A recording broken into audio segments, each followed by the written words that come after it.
بسم اللہ الرحمن الرحیم۔ میرے پیارے مسلمان بہن بھائیوں، آپ کو پتہ ہے کہ عباس رضی اللہ تعالیٰ عنہ کون ہے؟ حضرت عباس رضی اللہ تعالیٰ عنہ اتنے حسین کہ عرب میں لوگ آپ کو ماہ بنو ہاشم کہہ کر پکارتے۔ سقائے اہل بیت آپ کا لقب تھا۔ سپاہ حسینی کے علمدار تھے۔ خاندان اہل بیت کے خیموں کے پہرے دار تھے۔ شجاعت و بہادری میں صرف عرب میں ہی نہیں بلکہ پوری دنیا اسلام میں شہرت رکھتے تھے۔ امام حسین رضی اللہ تعالیٰ عنہ سے اتنی محبت کہ ہمیشہ آپ کو آقا و مولا کہہ کر پکارتے تھے۔ عین شباب کا عالم 34 سال کی عمر حضرت عباس رضی اللہ تعالیٰ عنہ خیمے میں گئے۔ کیا دیکھتے ہیں کہ ایک کوہرام مچا ہوا ہے، بچے پیاس سے تڑپ رہے ہیں۔ پیاس کی وجہ سے علی اصغر کی حالت دیکھی نہیں جاتی۔ ہر طرف العطش کی صدائیں ہیں۔ کبھی سکینہ پکارتی ہے چچا جان پانی، کبھی 6 ماہ کا علی اصغر اپنی سوکھی زبان نکال کر دکھاتا ہے، اور بیمار زین العابدین کا جسم بخار سے جھلس رہا ہے۔ پیاس کی شدت، جسم کانپ رہے ہیں۔ تو میرے پیارے مسلمان بہن بھائیوں، حضرت عباس علمدار رضی اللہ تعالیٰ عنہ جوش میں آ کر غضبناک حالت میں اٹھے، مشکیزہ اٹھایا اور گھوڑے کی باگیں فرات کی طرف موڑی۔ امام علی مقام نے فرمایا، بھائی عباس کدھر جا رہے ہو؟ عرض کی، آقا اجازت دو، میں فرات پر پانی لینے جا رہا ہوں۔ یہ سنا تو آقا حسین رو پڑے۔ فرمایا، عباس تم میری چھوٹی سی جماعت کے علمبردار ہو، تمہارے چلے جانے سے یہ سارا سلسلہ ختم ہو جائے گا، تم بھی جا رہے ہو۔ کیا یہ چاہتے ہو کہ جب حسین آنکھ کھولے تو اسے کوئی بھی اپنا نظر نہ آئے اور کسی کا سہارا نہ رہے؟ خدا کے لیے میرا نہیں تو عورتوں کی بے کسی کا خیال کرو۔ مجھے تو پتا ہے کہ یہ ظالم کسی صورت بھی زندہ نہ چھوڑیں گے۔ اگر تم بھی نہ ہوں گے تو ان کا وارث کون بنے گا؟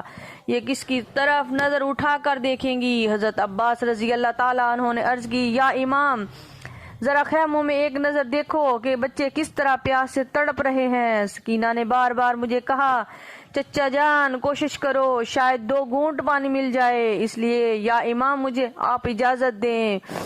میرے امام نے اشکبار آنکھوں سے عباس علمدار کو الوداع کیا۔ حضرت عباس علمدار رضی اللہ تعالیٰ عنہ لشکر یزید کے سامنے پہنچ گئے اور آپ نے اتمام حجت کے لیے ایک خطبہ ارشاد فرمایا، او کوفیو، بتاؤ کس کے امتی ہو؟ کیا اگر تم مانتے ہو کہ ہم نے رسول صلی اللہ علیہ وآلہ وسلم کا کلمہ پڑھا ہے تو پھر اس آل رسول پر پانی بند کیوں کیا؟ ظالموں، یہ کہاں کا انصاف ہے؟ کیا تمہارے جانور تو پانی پیئیں مگر اہل بیت کے لیے پانی کا ایک قطرہ بھی میسر نہیں ہو سکتا؟ بتاؤ خدا تعالیٰ کی بارگاہ میں کیا جواب دو گے؟ ابھی وقت ہے، سوچو اور 2 گھونٹ پانی کے دو، میں تمہیں کل قیامت کے دن حوض کوثر کے جام پہ لاؤں گا۔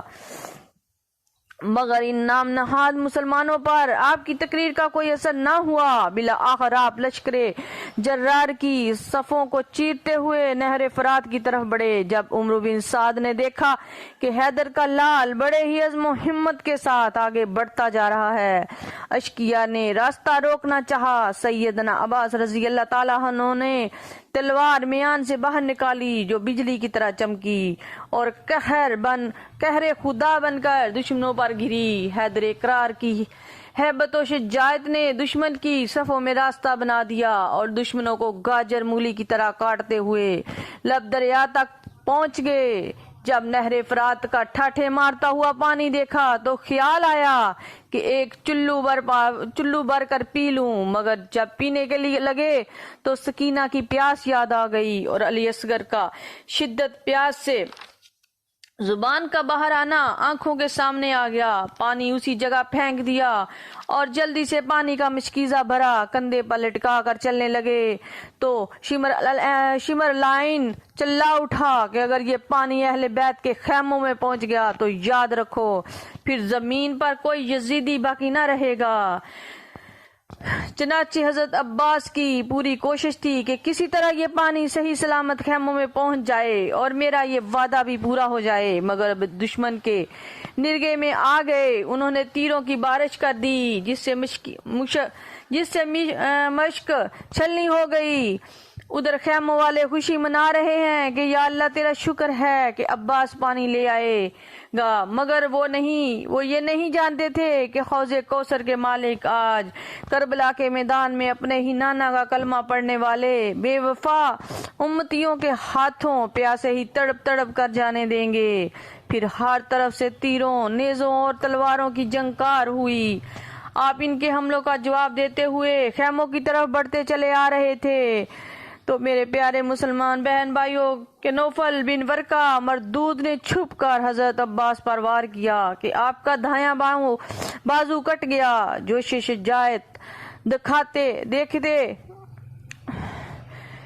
شجاعت دیکھیے کہ آپ نے فوراً نہایت ہی دلیری کے ساتھ مشق کو دوسرے کندھے پر اٹھا لیا اور بائیں ہاتھ سے تلوار پکڑ کر دشمن کا مقابلہ کرتے رہے۔ کوشش یہی تھی کہ کسی طرح پانی خیموں میں پہنچا دوں۔ آپ بڑھتے آ رہے تھے کہ ایک ملعون نے آپ پر دوسرا وار کیا اور حضرت عباس کا بایاں بازو بھی قلم کر دیا۔ آپ نے مشق کے تسمے کو دانتوں سے پکڑ لیا اور خیموں میں پہنچنے کی کوشش کر رہے ہیں، مگر افسوس کہ اس سقائے اہل بیت کی تمام امیدوں پر پانی پھر گیا کہ ایک تیر آ کر مشکیزے میں پیوست ہو گیا جس سے سارا پانی بہہ گیا، اور ایک دوسرا تیر آیا جو حضرت عباس کے سینے اقدس پر لگا۔ ایک اور سیاہ کار نے سر اقدس پر اس زور سے لوہے کی گرز ماری کہ آپ زخموں سے لاچار ہو کر زمین پر گر پڑے۔ میرے پیارے مسلمان بہن بھائیوں، اور امام علی مقام کو آواز دی، اے بھائی حسین، میری طرف سے آخری سلام ہو۔ اسی آواز کو سن کر حضرت امام علی مقام رضی اللہ تعالیٰ عنہ دوڑتے ہوئے آپ کے قریب آئے اور پیکر وفا عباس علمتدار کو دیکھ کر رو پڑے، آپ کی لاش کے ساتھ چمٹ کے، اور کہا، اے عباس، اب میری کمر ٹوٹ گئی ہے۔ حضرت عباس رضی اللہ تعالیٰ عنہ کی لاش اٹھا کر خیموں میں تشریف لائے تو خیموں میں ایک کوہرام مچ گیا۔ حسین ابن علی نے سکینہ کو فرمایا، بیٹی تم بھی، اور اے علی اصغر تم بھی اپنے چچا کو معاف کر دینا، وہ تم سے کیا ہوا وعدہ پورا نہ کر سکے۔ یہ کہا اور آپ کی روح جنت کے اعلیٰ مقام میں پہنچ گئی۔ انا للہ و انا الیہ راجعون۔